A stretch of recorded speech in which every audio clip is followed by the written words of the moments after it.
Hello and welcome back to Game 2 of our ranked draft, Theros Beyond Death. The first game didn't go too well, but that's okay. This is a best of 3, and we're about to get into Game 2.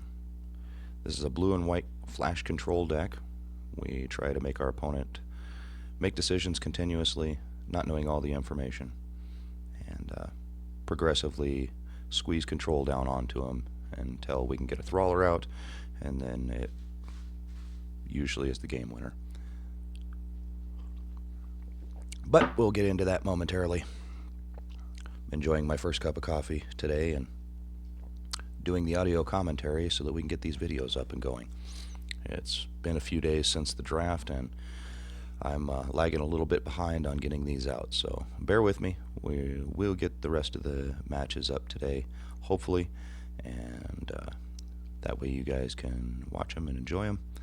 And we'll move on to the next draft, because it looks like this week it's going to be Ranked Draft Ravnica Alliance. And that ought to be a lot of fun. I've got my 5,000 coins sitting here, waiting until we get this finished up and loaded, and then we can move on to the next series.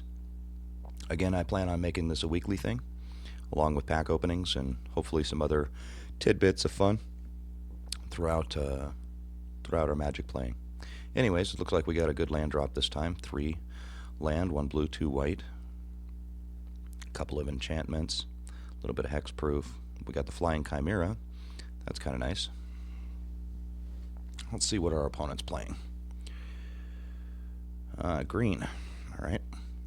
Drew a 4th land. We're in great shape so far. All we need to do is get some potatoes to go along with this opening hand.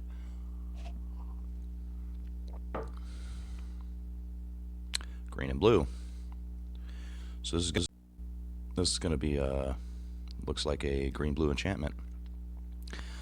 So we're probably going to see that Agent of Treachery, stealing our cards, as well as the blue enchantment Merfolk chick that at the end of turn bounces a creature of their choice, and that way they get that extra enter the battlefield effect.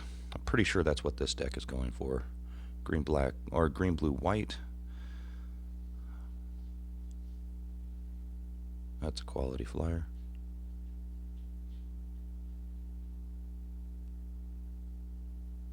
Let's see where it goes from here.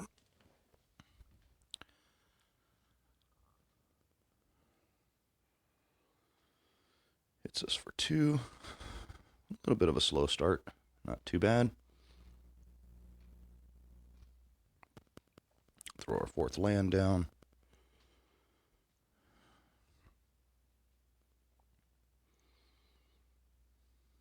One more for the Chimera.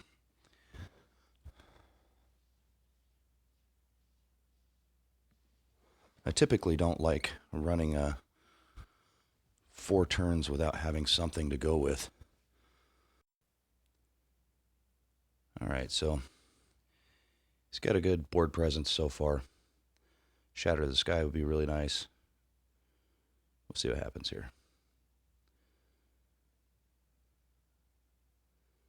So throws the Indomitable Will on, giving his creature a +1/+2 on the flash. That's my move. Look at top 2 cards, put 1 in the hand, reveal it. And what, the other one in the bottom of the library? Really nice card. Anytime an enchantment, you cast an enchantment, you get to look at the top 2 cards. He chose a land.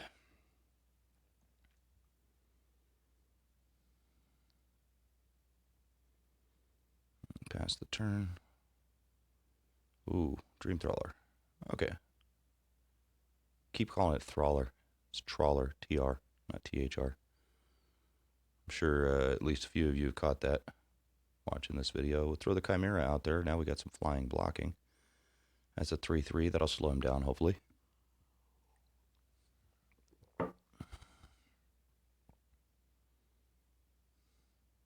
I wish I would have been able to do this audio commentary a little sooner after the matches. The games aren't fresh in my mind anymore. Oh, Blue Mill. Okay.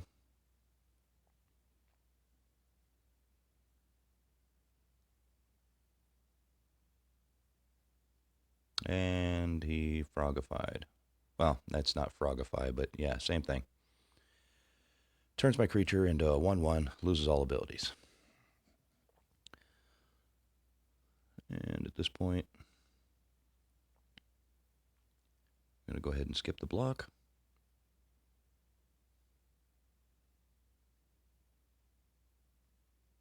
There we go. Wave Mystic. We got 2 enchantments we can throw on this. And we've got enough to do both of them. One on the fly, one on our turn. So go ahead and give it a +1/+1, and whenever it does damage to an opponent, we get to draw a card. And at the same time, the Wave Mystic, anytime it does damage, it mills the opponent for the amount of damage it did. So right now, we have it as a, what is that, a 3/2? So we could mill 3 off the top. Not going to attack. We'll save it on the defense. We still have the Indomitable Will, so actually that is a 4/4.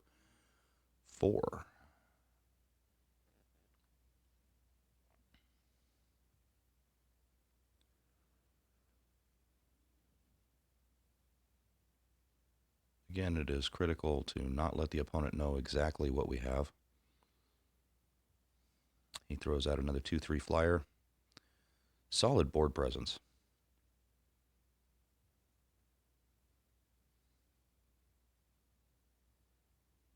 See right there, he attacked with his ground creature, not knowing the full power of my Wave Mystic.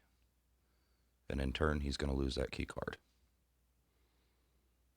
which eliminates a lot of his draw power right here, and we're going to mill him for 4.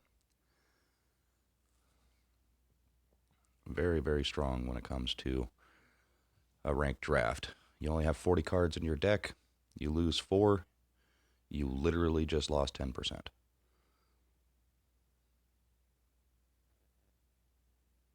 As you'll see throughout these games, that becomes very significant.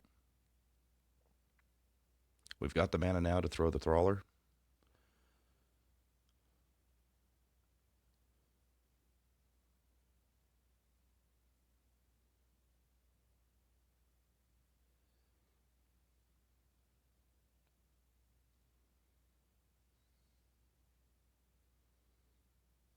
He still has considerable board presence. And it's a 3/5. Yeah, okay.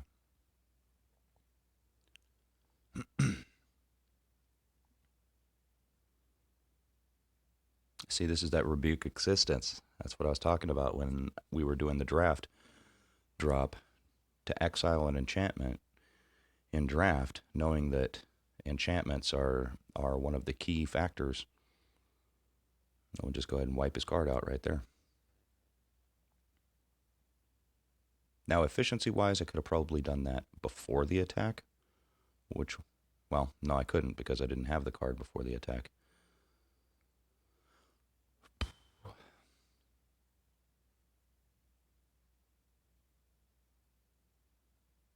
Does that really? I'm going to look that up real quick here. I could have swore that enchantment does damage on the, or when you do damage to the player, then you get to draw a card. But he blocked there, so, and it seems that we drew a card. I'm going to go ahead and look that up real quick while we continue this play. Man, that constellation is so nice. That's a blue and white. Got Arena open here. We're going to have a look-see at that enchantment. There it is. Staggering Light. Enchanted creature gets +1/+1 and has lifelink. And whenever this creature deals combat damage to a player, draw a card. That's what I thought. Did I miss it? Did he not block?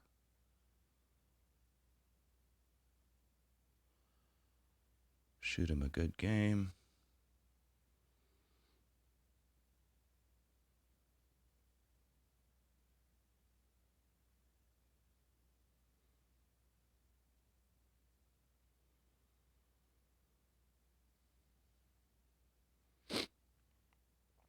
He under-attacked.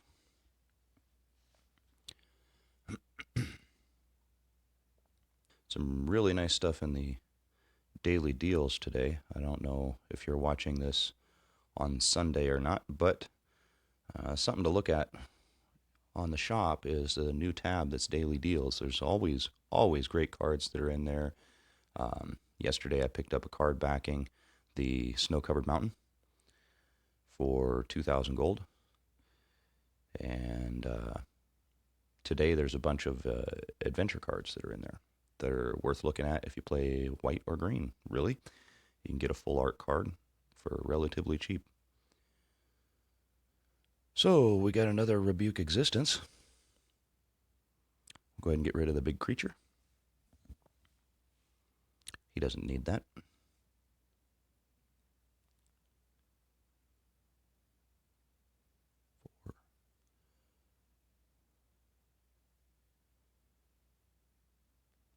We're going to hit him with that. He's got 2, 4, 5, 6. I gotta be out of my mind.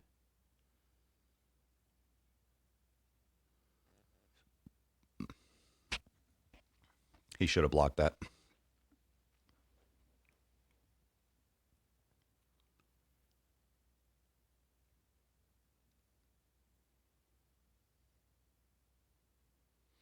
That's 4 more off the top, and we get to draw a card.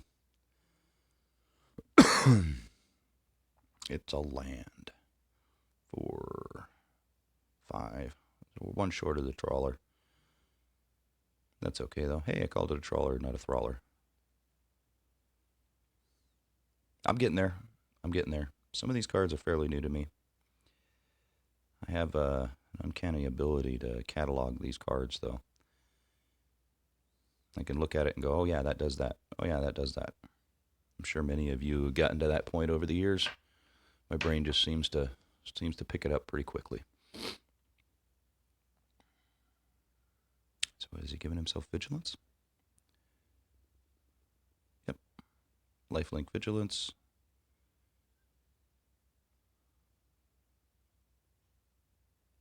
This way he can gain a little bit of life, have a good blocker.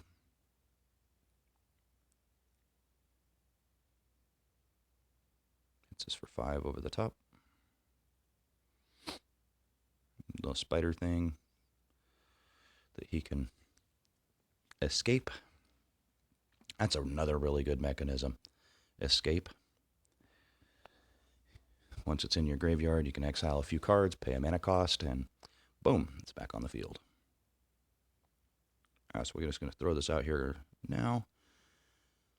Get the +1/+1. Gives us even more lifelink. He's going to have a hard time killing us with this. Counterspell? Counterspell.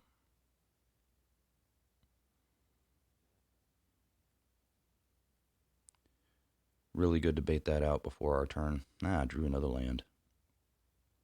Throw the Trawler, keep the land, in case we need to give it hexproof.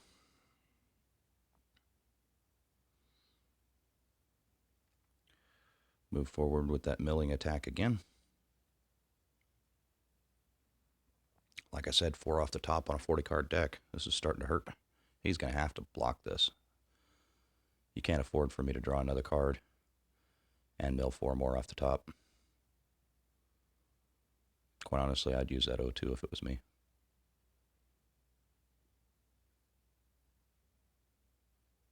He's going to use one of the flyers. Use both of the flyers? Yep, use both of the flyers. There you go. We'll get rid of one of them.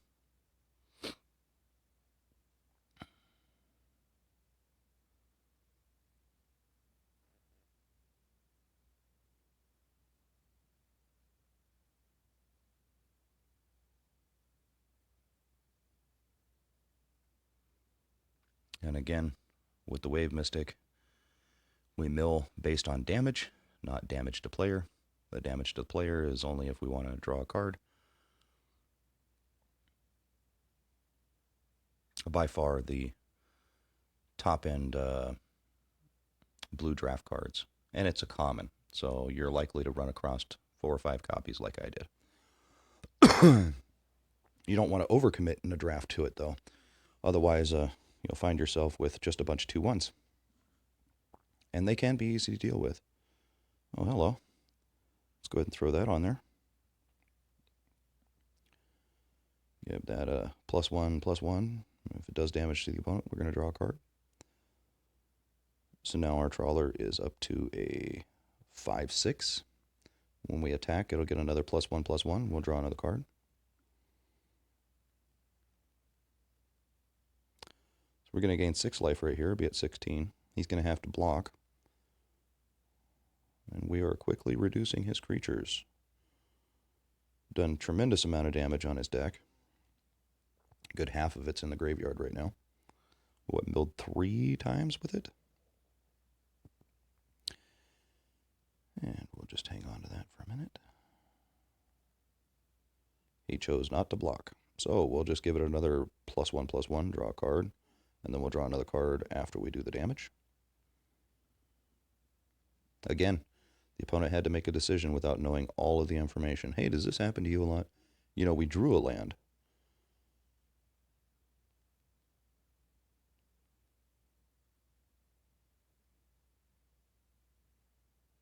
Scrap both those to the bottom. We don't need them anymore. We just hold this other one for a discard. And we drew yet another land. Now, during the drafting and organizing the deck, I took 1 land out of it. It wanted to put in 17. We pulled it back to 16. And we still run into those things from time to time. It's just the nature of Magic. Go ahead and throw another land out there. Keep the other one for discard purposes. The trawler, discard a card. Trawler gains hexproof until end of turn, and you tap it. Nice part is it doesn't have to be untapped to do that. And that's game. That escalated quickly.